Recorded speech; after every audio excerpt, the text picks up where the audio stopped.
Assalamu alaikum students. Today our topic is lecture 1 of meiosis 1. Student हम पहले ही meiosis को discuss कर चुके हैं कि मियोसिस के अंदर 2 फेसेस होती हैं, मियोसिस 1 एंड मियोसिस 2. मियोसिस 1 की आज हम फेसेस देखेंगे, जिसमें सबसे पहले अब प्रोफेस 1. स्टूडेंट स्टार्ट करते हैं. कुछ पॉइंट्स हैं मेंशन किए हुए. प्रोफेस 1 में सबसे पहले क्या होता है? It is the longest phase of meiosis 1 and chromatin which is thread like material convert into chromosome. जब थ्रेड लाइक मटीरियल कन्वर्ट हो जाता है एक शेप में, इसको क्रोमेटिन कहते हैं, और क्रोमेटिन कन्वर्ट होता है क्रोमोसोम में, just like this. Chromatin convert into chromosome. उसके बाद students second point, homologous pair line up and form pair by synapsis. Homologous means same shape वाले क्रोमोसोम का pair, and form pair by synapsis. Synapsis क्या होता है? ऐसे chromatin से chromosome बनता है, और क्रोमोसोम जब आपस में बिल्कुल पास आ जाते हैं, लाइनअप हो जाते हैं, इस प्रोसेस को साइनेप्सिस कहते हैं, जिससे क्रोमोसोम से होमोलोगस क्रोमोसोम बन जाता है. इसको साइनेप्सिस कहते हैं ये चीज़. Each pair of homologous chromosome called bivalent.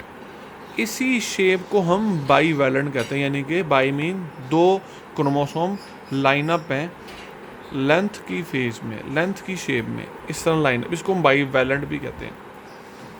और इसी चीज़ को एक अलग तरीके से मेंशन किया जाता है कि this is also called tetrad. Tetrad कहते हैं 4 को. अब ये कितने क्रोमेटिन थे? 1 2 3 4. ये आपस में मिले तो 2 क्रोमोसोम बन गए हैं. इसका मतलब इसमें 4 क्रोमेटिन है, देयरफॉर कॉल्ड टेट्राड. अब एक चीज़ क्लियर कर दूं, ये दोनों बाजू एक ही क्रोमोसोम के दोनों आर्म, इसको हम कहते हैं सिस्टर क्रोमोसोम. अगेन इन दोनों आर्म को, एक ही क्रोमोसोम के को हम क्या कहते हैं? Sister chromosome. और इसको भी. बट ये जो सिस्टर क्रोमेटिन है, नॉन सिस्टर क्रोमेटिन है, जब हम बात करते हैं दोनों क्रोमोसोम के एक एक आर्म की, हम इसको कहते हैं नॉन सिस्टर क्रोमेटिन. अब हुआ क्या कि नॉन सिस्टर क्रोमेटिन के एक एक आर्म आपस में क्रॉस शेप बना लेते हैं, जिसको हम क्या नाम देते हैं? क्याज़मेटा. और ये क्याज़मेटा जब आपस में अटैच होते हैं तो इसमें राइट साइड वाली आर्म लेफ़्ट साइड पे चले जाती है, कुछ सेगमेंट, कुछ पीस, और लेफ़्ट साइड वाला राइट साइड पे आ जाता है. इस प्रोसेस को हम कहते हैं एक्सचेंज ऑफ मटेरियल, और इसको हम प्रोसेस कहते हैं क्रॉसिंग ओवर. अच्छा, this chiasmata form recombination in genetic information. जब ये क्रोमेटिन आपस में एक दूसरे के साथ मटेरियल एक्सचेंज करते हैं, क्याज़मेटा बना के क्रॉसिंग ओवर करते हैं, तो इनके डीएनए में रिकम्बिनेशन आ जाता है इन जेनेटिक इन्फॉर्मेशन.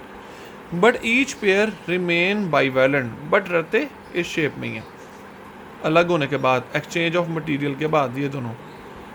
उसके बाद क्या होता है कि जो क्रोमेटिन है वो क्रोमोसोम में कन्वर्ट हो गया होता है. न्यूक्लियोलाई, जो अंदर न्यूक्लियस होते हैं, डार्क स्पॉट, वो ख़त्म हो जाते हैं. न्यूक्लियर इन्वेलप ब्रेक हो जाता है, जो कि इसके इर्द गिर्द होता है कैरियोकाइनेसिस से पहले.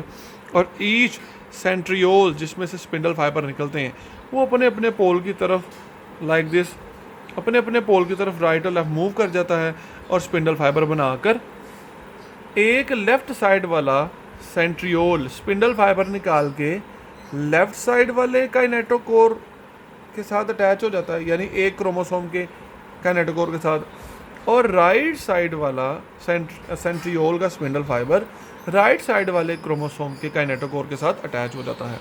इस तरह हमारी longest phase of prophase 1 meiosis 1 की प्रोफेज 1 कंप्लीट हुई. ओके स्टूडेंट्स, अल्लाह हाफिज़.